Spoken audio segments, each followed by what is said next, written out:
Welcome to Reddit Tales. Today's story is about a man whose girlfriend tells him not to come to a party because her male best friend does not like when he is around, and he decides to leave the relationship in silence instead of fighting. As you listen, think about the exact moment where you would have walked away. Do not come to the party tonight. He does not like when you are around. That is what she said while checking her reflection in the mirror. I said, okay. Then I stayed home and packed all my things instead. She came home at 2 a.m. to an empty apartment and started calling in a panic. When I finally answered, I said, "Do not worry. Now he never has to see me again," and hung up. My name is Mark, and I have always been a foundation guy. Some people are fireworks. Bright, loud, exciting, then gone. I am the one who makes sure the house does not fall down. For 4 years, I was the foundation for Maya. When she wanted to quit her steady corporate job to find her creative voice in social media marketing, I covered the rent on our downtown 2-bedroom. When her car broke down, I gave her mine and started taking the bus to my job as a senior systems analyst. I did not resent it. I thought that is what a partnership was. I thought if I kept things stable, she would feel safe enough to grow. But there is a problem with being the foundation. People start to forget you are there. Then they decide you are the reason they feel stuck. That is when Julian showed up. Julian was everything I was not.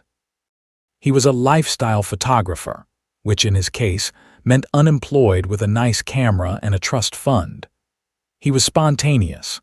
He wore silk shirts half unbuttoned, always had some story about a secret party or a last-minute shoot.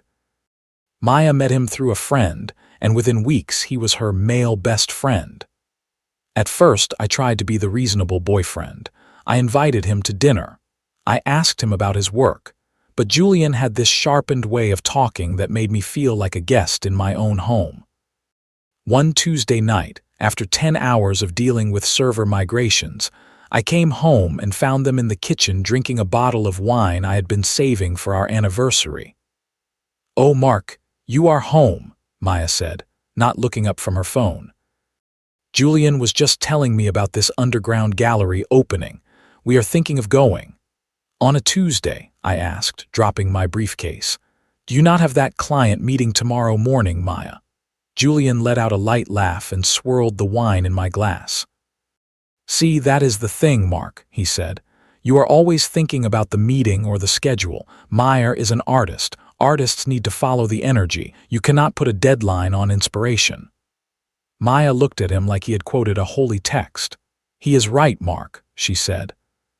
"You are so rigid. Sometimes I feel like I cannot even breathe around here because you are always worrying about logistics." "I am worrying about the logistics because that is why this apartment has electricity," I said, trying to keep my voice even. She rolled her eyes. "Here we go again with the money. You are so heavy, Mark. You bring this weight into the room. Julian and I were having a light, beautiful conversation, and the second you walk in, the vibe dies." "The vibe dies because I am tired," I said. "And I would like to have a glass of the wine I bought." Julian stood up and patted my shoulder. "Take it easy, man. We will leave you to your spreadsheets. Come on, Maya. Let us go where the energy is better." They walked out together. As the door clicked shut, I sat alone in the kitchen and stared at the empty bottle. That was the first time she called me heavy. This was the first red flag I tried to rationalize instead of respect. Over the next 3 months, I faded out of my own relationship. When the bills were due, I was the provider. When it was time for fun, I was the anchor that killed the vibe. Maya stopped inviting me to her mixers. Julian was always there. She stopped telling me about her day. Those stories went to him during 5-hour brainstorming sessions. The disrespect was not a single explosion. It was a slow leak. If I talked about my promotion, she talked about a vision board Julian helped her make. If I suggested a quiet weekend away, she replied that Julian thought I was stifling her growth. I started to realize something simple and painful. I was paying for a life I was not welcome to live in. I was working the boring job so she could float around parties with a man who looked at me like I was a service animal. So I did what I do best. I made a plan. I did not yell. I did not threaten. I did not give her a speech about respect. I just quietly untangled my life from hers. I moved my personal savings into a private account. I signed a lease on a new place across town. I hired a small moving crew that specialized in quick, discreet jobs. Then I waited.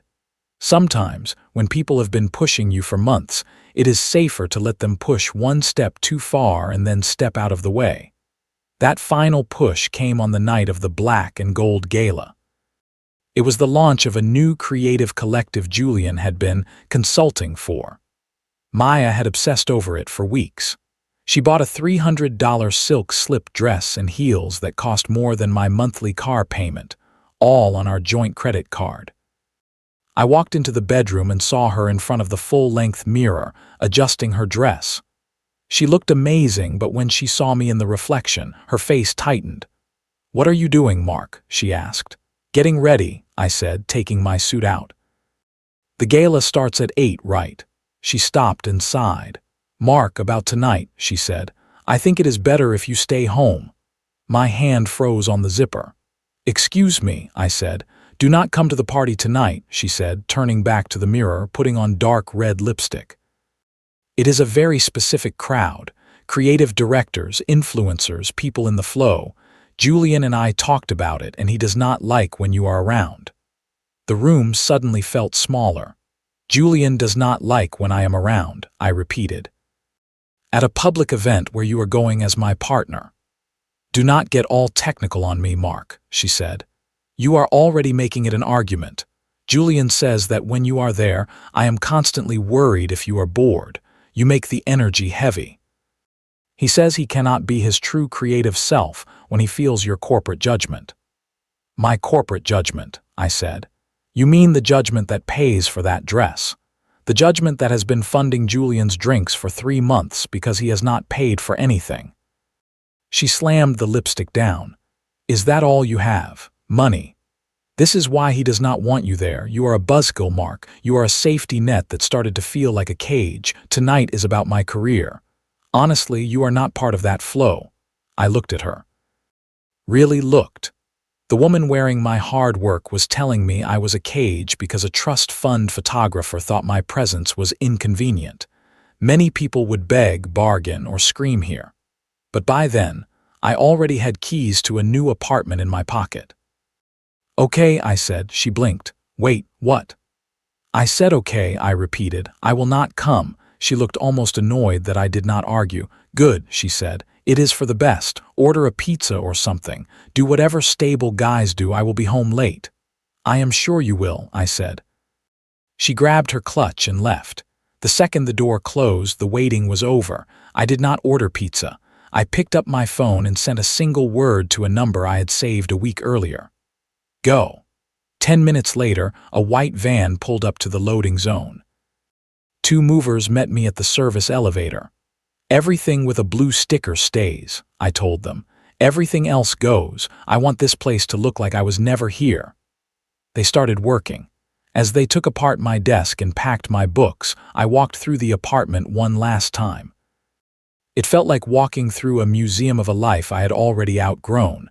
I cleared my shaving kit and cologne from the bathroom. I left her luxury soaps and 10-step skincare routine. On purpose. That was her world now, not mine. By 11:30 p.m., I was standing in my new apartment across town. It was smaller but higher up. White walls, dark floors, floor-to-ceiling windows looking over the city like a circuit board. It was quiet. It was clean. It was mine. At 2:12 a.m., my phone started vibrating on the glass coffee table. Maya calling. I let it ring. Text after text came in. "Mark, where are you? The lights are off. Why is your dresser gone? Why is the closet empty? What is going on? My key did not work in the top lock. Answer your phone." I picked up on the 5th call. "Mark," she cried, "where are you? What did you do? All your stuff is gone. The apartment is half empty." "It is not a robbery, Maya," I said. "It is a relocation." "Relocation? What are you talking about? I just got home." "Julian is downstairs in an Uber. We were going to have an after party here. You cannot just leave. Where are you?" I am in my new life, I said. You were right. I was a cage, I was a weight, so I did the logical thing. I removed the redundant variable. You are being insane, she shouted. You cannot end a 4-year relationship because I told you not to come to one party. Come back right now, bring your stuff, and we will talk in the morning. There is nothing to talk about, I said. You told me Julian does not like when I am around. You told me I ruin the vibe. So I am giving you exactly what you asked for. No more heavy judgment in your world. Mark, please, she said, dropping into that softer tone she used when she wanted something.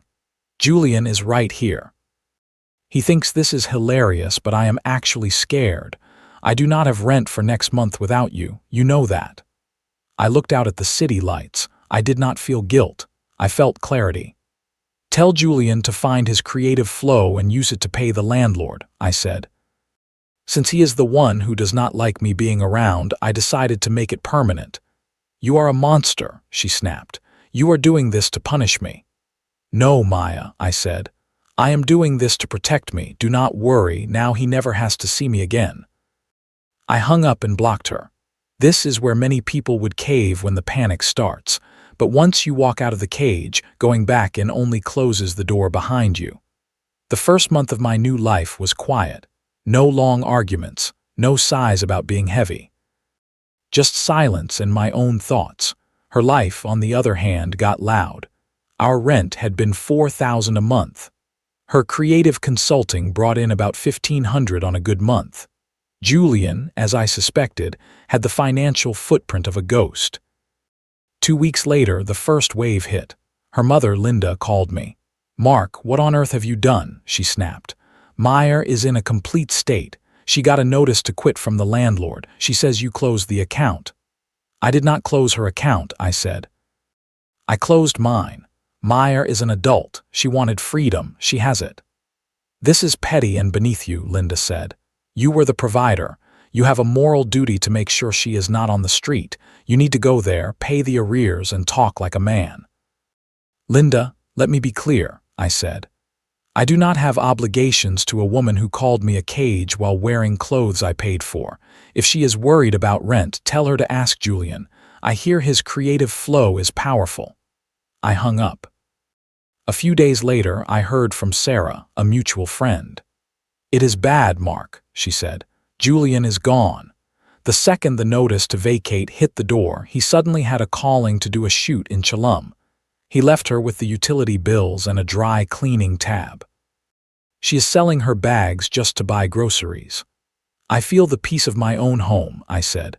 That is all. Maya spent months telling me I was heavy. I removed the weight. Maya could not reach my phone, so she tried my work email. Subject, please. Mark, I am being evicted. I have nowhere to go. My mom will not take me in. Please. I know I said things I should not have, but I was just frustrated. I miss my best friend. Just lend me $5,000 and I will never bother you again. Please do not let me be homeless. I did not reply. I left it as a reminder. She had ripped apart the safety net she used to stand on and was shocked to find there was no backup. Then came the final twist. Julian's creative collective turned out to be a fraud ring. He was not consulting. He was pulling people into a scheme. When it collapsed, it burned a lot of reputations, including Maya's. 8 months later, my life looked very different. I had been promoted to Director of Systems Architecture. That night, I was in the VIP lounge of the city's biggest tech gala to receive an Innovator of the Year award. I was finishing a conversation with an investor when I noticed a woman by the service entrance, holding a tray of gift bags. She was wearing a familiar silk slip dress. The same one she had bought for the black and gold gala. It did not hang the same anymore. She looked smaller inside it. It was Maya. She handed the tray to a coworker and walked toward me. Mark, she said quietly. Hello, Maya, I replied. You look incredible, she said. I saw your name on the program. I could not believe it. It has been a busy year, I said. Mark, I tried to reach you so many times, she said. I am so sorry. Julian was a monster. He used me. I am living in a boarding house. I am working 3 jobs just to keep my head above water. Can we please go somewhere and talk? I do not want your money, I just want to hear your voice." "You are hearing my voice now," I said, "and it is telling you there is nothing left to discuss." "How can you be so cold?" she asked, tears in her eyes. 4 years, does that mean nothing now?" "It meant everything to me then," I said, "but you made a specific choice. You told me I was heavy. You told me I was a cage. I respected your opinion. I stepped out of your way so you could have the life you wanted." "I was wrong," she said. "I see that now. You were my rock." "Being wrong does not erase what you did," I said. "You did not just make one bad comment. You spent months slowly devaluing the person who supported you most. You lost me when you showed me who you are when you think you do not need me." Her face hardened. "So you are just going to stand there in your fancy suit and watch me drown," she said. "You are going to be that guy." "I am not watching you drown," I said. "I am not watching you at all. I have not thought about you in months. This conversation is the first time I have given you more than 10 seconds of my attention since I changed my locks." "I hate you," she said. "Maybe," I replied, "but I am happy. I am successful. And I am free of the vibe you brought into my life." I looked toward the stage. "I have to go," I said. "They are calling my name. I would wish you luck, but honestly, I think you already had a lot of luck. You just traded it for a feeling." I walked away. I did not turn around. I walked onto the stage and accepted my award. The lights were warm on my face. I looked out at the crowd. When I glanced back toward the spot where Maya had been standing, she was gone. For the first time in years, the quiet in my life felt perfect instead of heavy. Lesson 1: if your partner keeps calling you heavy, boring, or a buzzkill while you are the one keeping the lights on, they are not confused. They are telling you how they value you. Lesson 2: when someone lets a third person rewrite the story of your relationship, that is not just a friend. That is emotional replacement in progress. Lesson 3: you are allowed to leave quietly. You do not owe a long speech to someone who has been ignoring your words for months. Lesson 4: a safety net is not a cage. If a person insists your stability is trapping them, they are already planning to jump without you. Lesson 5: the right partner will see your steady nature as a strength, not as dead weight they have to escape. What about you? At what point would you have left in this story? When Julian started speaking for her, when she called you heavy, or when she told you not to come to the party? Have you ever been treated like the boring foundation while someone else got to be the exciting option? How did you handle it?